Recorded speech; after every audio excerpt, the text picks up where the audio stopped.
Are you stuck between Verizon and AT&T? The better carrier depends on what you prioritize: speed, coverage, or price. Let's start with Verizon. Now, it's known for its 5G, its fast 5G ultra-wideband speed.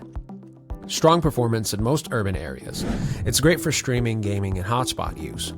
Especially if you're in a major city, their network reliability is top tier, and premium plans gives you full speed access with high speed thresholds.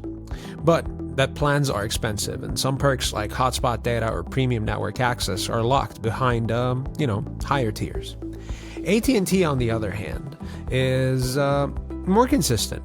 It's got better coverage in rural or suburban areas and slightly better value at the mid-tier level.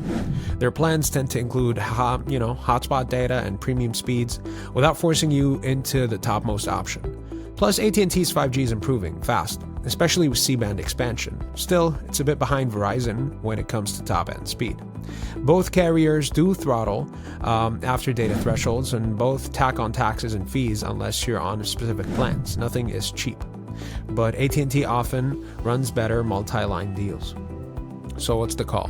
Verizon's best if you want top-tier speed and performance and you don't mind paying for it. AT&T is better if you want solid coverage, dependable service, and slightly better value overall. If this video helped, give us a like, subscribe for more, and we'll catch you in the next video.